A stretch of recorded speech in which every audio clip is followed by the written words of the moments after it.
केदलिसीप भुजंग मुख एक स्वाति गुणती। इस संसार में जो जैसा सत्संग करता है उसी तरह का उसको फल मिलता है। सत्संग 4 तरीके का है। एक 100 तो संग, दूसरा 100 आधा तो यह सत्य संग, और तीसरा 100 तो हलंग सत्संग, और चौथा 100 तो संयुक्त सत्संग। ये 4 तरह का सत्संग है। जो व्यक्ति जिस तरह के सत्संग में जाएगा उसी तरह का ज्ञान प्राप्त होगा, और उस ज्ञान के हिसाब से अपना अपना भजन भक्ति इस संसार के सभी लोग करते हैं, और उनको लाभ भी उसी तरह का मिलता है। वही तुलसी बाबा कहते हैं कि जो जैसो सत्संग कियो, जो जैसा सत्संग किया तो तैसो फल लेनु, उसको उसी तरह जैसे केदलिसीप भुजंग मुखा एक स्वाति गुण 3। केदली मैंने केला, सीपी और भुजंग एक गुप्त है। 3 का व्याख्या करते हैं। केला में अगर स्वाति बूंद का एक बूंद पड़ जाए तो कपूर बन जाता है। सीपी में अगर स्वाति नक्षत्र का एक बूंद जल पड़ जाए तो मोती बन जाता है, और सर्प के मुख में एक बूंद पड़ जाए तो मणि बन जाता है। तीनों का कीमत बहुत है, थोड़ा सा कीमत नहीं है, बहुत कीमत है। कपूर का कीमत बहुत कम है, मोती का कीमत उससे बहुत ज्यादा है, और मणि का कीमत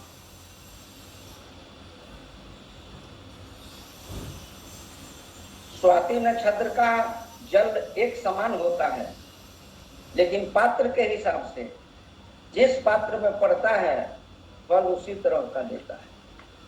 ऐसे आप सत्संग सुनते हैं, सत्संग करते हैं,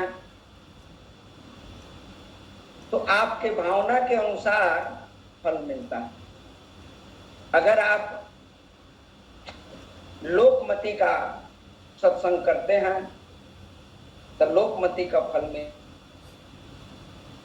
सत्संग करते हैं तो वेदमति का फल मिलेगा, और संतमति का सत्संग करते हैं तो संतमति का फल मिलेगा, और गुप्तमति का सत्संग करते हैं तो गुप्तमति का फल मिलेगा। जैसे उदाहरण, राम राम राम राम राम राम रटते हैं, परंतु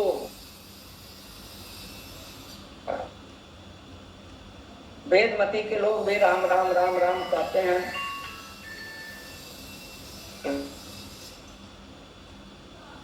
तो फल वैकुंठ मिलेगा। संतमति के लोग भी राम राम कहते हैं तो फल उनको आत्म लोक मिलेगा। तो राम राम कहते हैं तो उन्हें सत्य लोक मिलेगा, सदा सदा के लिए अमृत को प्राप्त कर लेंगे। भावना के अनुसार है। रामचरितमानस में इसका उदाहरण है। दशरथ जी अंतिम समय में राम राम कह के शरीर छोड़े, तो रामचरितमानस में बताया गया है कि राव गए सुरधाम, वह स्वर्ग में चले गए, और जटायु भी भगवान के गोद में अपना शरीर छोड़े राम राम कहकर, तो उन्हें वैकुंठ मिला। और बाल भी राम राम कह के अपना शरीर छोड़े। राम जी बाल मारे निज धाम पठावा, अपने धाम साकेत लोक को भेज दिए, यानी आत्म लोक प्राप्त हो गया, जीव लोक प्राप्त हो गया। तो जो जैसा ज्ञान है जिसको, उसी के हिसाब से भावना बनती है और भावना के हिसाब से फल मिलता है। यही बात तुलसी बाबा कह रहे हैं। और इस भजन करने का जो तरीका है, लोकमति के भजन करने वाले अलग तरीका है, वेदमती के लोगों को भजन करने का अलग तरीका है, संतमती के लोगों को भजन करने का अलग तरीका है, और गुप्तमती के लोगों को भजन करने का अलग तरीका है। सब लोग सब साधन जानते हैं, परंतु ज्ञान उसी तरह का गुरु से मिला है, इसलिए फल भी उसी तरह का प्राप्त होगा। महाराज जी लिखते हैं अपने भजन में कि जगत में यही भजन की रीत, भजन के रीत है। ये रीत कौन कौन है? भगवान राम जब अपने पूर्ववासियों को बुलाकर उपदेश दिए तो भगवान राम बोले, बड़े भाग्य मानुष तन पावा, सुर दुर्लभ सदग्रंथन गावा, साधन धाम मोक्ष करि द्वारा, पाई न जे परलोक सुनारा। ये मनुष्य शरीर जो है वह साधन का धाम है। धाम माने घर होता है, ये साधन करने का घर है। इसलिए मनुष्य शरीर को सबसे उत्तम शरीर कहा गया है। और शरीर में साधन का धाम नहीं है, वो साधन नहीं कर सकते हैं। लेकिन मनुष्य शरीर में रहने वाले जीव जो हैं वह साधन कर सकते हैं, करते भी हैं, कर सकते भी। इसलिए यह मनुष्य शरीर उत्तम है। साधन धाम, ये साधन का घर है। कौन कौन सा साधन है भगवान बतलाए, और भगवान की तरफ से चारों साधन मनुष्य शरीर में रहने वाले जीव को मिला है। पहला साधन है मुख, मुंह से प्रभु का नाम लिया जा सकता है और लिया जाता भी है। दूसरा साधन है मन, सब जीवों के साथ मन है, परंतु मनुष्य शरीर में जो मन है उससे साधन किया जा सकता है। और जोनियों में रहने वाला मन के हिसाब से सब तो करेगा लेकिन साधन नहीं कर सकता है। लेकिन मनुष्य शरीर में जो मन है वह मन साधन कर सकता है। तो दूसरा साधन हुआ मन। और तीसरा साधन श्वास है। श्वास से भी साधन किया जाता है। तो और जोनियों में रहने वाले जितने जीव हैं वह श्वास से कोई साधन नहीं कर सकता, परंतु मनुष्य शरीर में रहने वाले जितने जीव हैं, अगर उन्हें गुरु से ज्ञान प्राप्त है, गुरु के द्वारा उन्हें साधन करने का तरीका मालूम है, तो वह श्वास से साधन कर सकते हैं, करते भी हैं, श्वास से भी है। और चौथा साधन है ईश्वर की तरफ से मिला है, पार ब्रह्म के तरफ। सूरत जो है साधन है। ये चार साधन है। सूरत से साधन करने में सबसे आसान है, परंतु इसकी जानकारी, इसका ज्ञान उसी तरह से कठिन है। अगर ज्ञान प्राप्त हो जाए कि सूरत से कैसे साधन किया जाता है तो सबसे आसान हो जाता है। सतगुरु कबीर साहब के बारे में भी बताया गया है कि जाकी सूरत लगी है जहाँ और कहे कबीर सो पहुंचे धाम। आप बैठे कहीं हैं और अपना ध्यान प्रभु के नाम में लगा दिए, दुनिया के नजर में दुनिया देखेगी तो कहेगी कि आदमी बैठा है, लेकिन प्रभु जब देखेंगे तो कहेंगे ये तो साधन कर रहा है। क्यों साधन कैसे कर रहा है भाई? तो इसका ख्याल, इसका सूरत मेरे में है। तो आप कहीं भी रहकर सूरत द्वारा साधन कर सकते हैं। ये गुप्त मति का साधन है। तो महाराज जी भजन में क्या लिखते हैं? जगत में यही भजन की रीत। लोकमति वाले लोग क्या भजन करते हैं?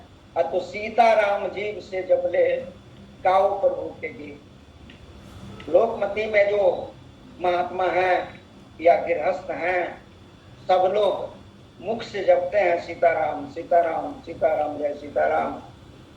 कहीं भी काम करते रहेंगे या आराम करेंगे या साधन करने के लिए बैठेंगे तो लोग सीताराम सीताराम जपते हैं और सीताराम जी के ऊपर भजन बनाकर गाते भी हैं और प्रभु में ख्याल रखते हैं। और भजन गाते हैं तो उनकी भावना है कि हम प्रभु का भजन गाते हैं तो प्रभु की कृपा हम पर होगी, और कृपा होती भी है। प्रभु की कृपा हम पर होगी, इसलिए भजन गाते हैं। और जब जाप करते हैं तो मुख से सीताराम सीताराम सीताराम सीताराम जपते। एक साधन है। वेदमती वाले ऐसे साधन नहीं करते हैं। जितने लोग बात करते हैं वे सब वो लोग दसरों पंथ के लोग का चंदन लगाकर सीताराम सीताराम वैष्णव भगवान की कृपा उन पर होती है और अंत में वह अपने लोक में बुला लेते हैं, यानी स्वर्ग में बुला लेते हैं। इसका फल यह होता है। और वेदमती वाले क्या करते हैं? वेदमती वाले थोड़ा ऊपर क्लास का भजन करते हैं। वेदमती में ओम की प्रधानता है। वेदमती वाले जितने लोग भक्त हैं वो लोग ओम का जाप करते हैं। वेदमती में दो तरीका से भजन किया जाता है। एक निर्गुण वाले और एक सरगुण वाले होते हैं।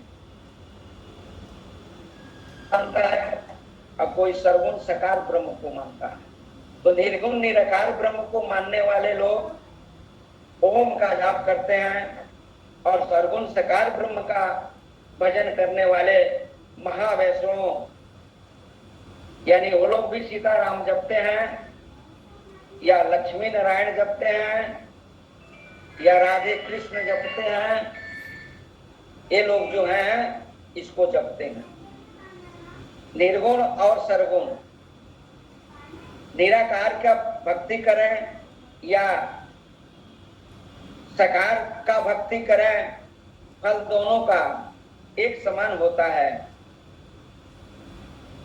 निराकार सकार भजन को वेदमती, निराकार और सकार दोनों जो है वह वेदमती है। निराकार सकार भजन को वेदमती को जानो रे, ये वेदमती है।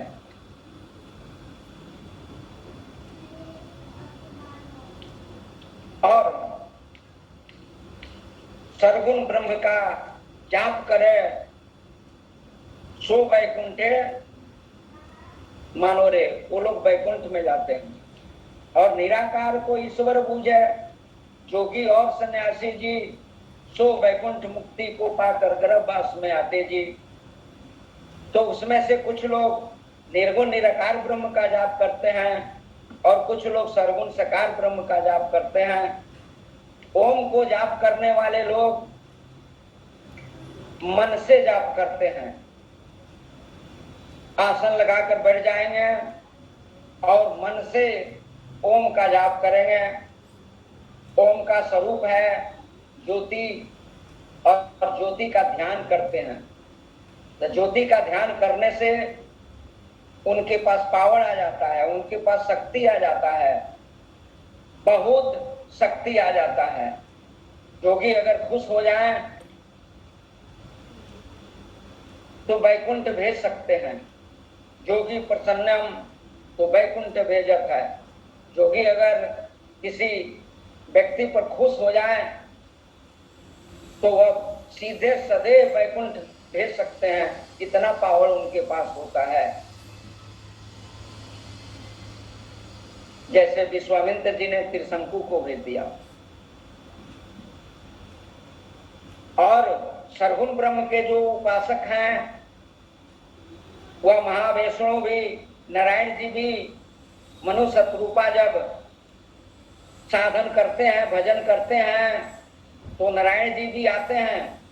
नारायण जी का एक निर्गुण रूप, एक सरगुण रूप है। तो नारायण जी आते हैं और कहते हैं वर मांगिए।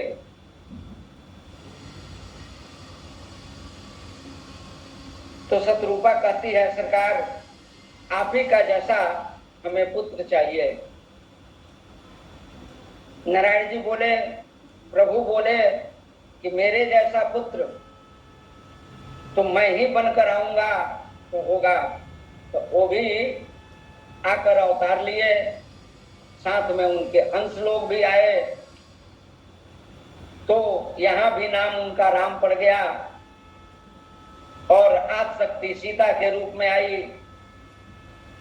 तो लोग सीताराम नाम का जाप करते हैं, लेकिन महावैष्णव के लोग जाप करते हैं। महावैष्णव में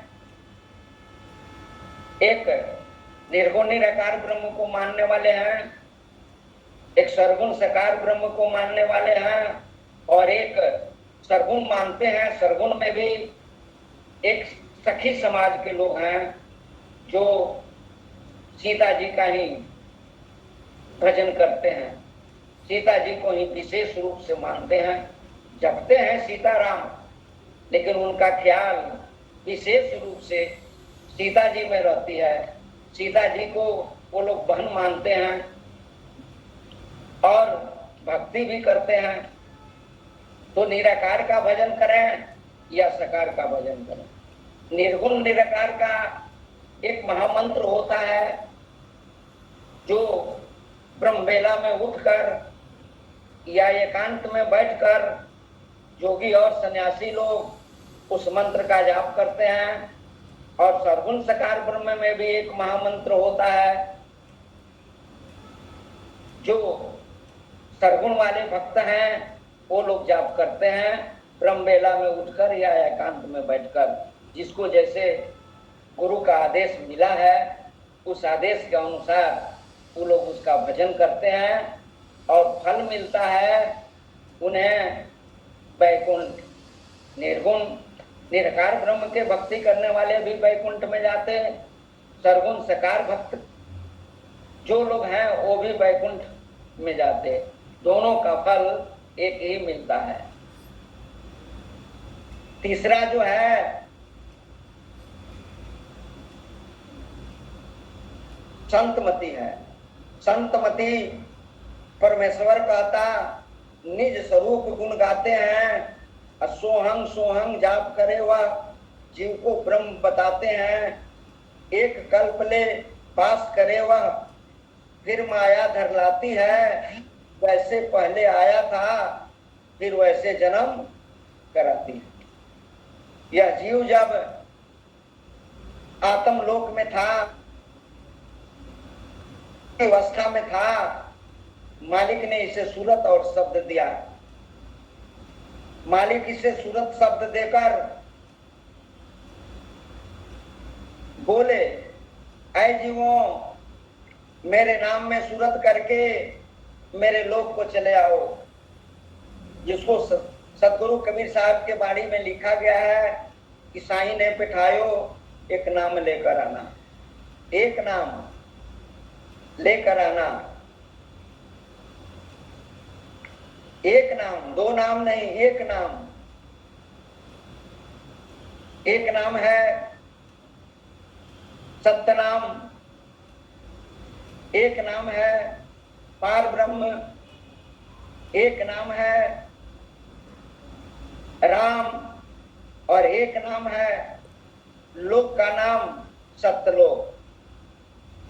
गुणवाचक नाम सत्य नाम है, पदवाचक नाम पार ब्रह्म है, व्यक्तिवाचक नाम राम है, और लोकवाचक नाम सत्यलोक है। ये सब एक है। एक पद का नाम है, एक गुण का नाम है, एक मालिक का नाम है, एक स्थान का नाम है, लेकिन एक है। तो मालिक ने ये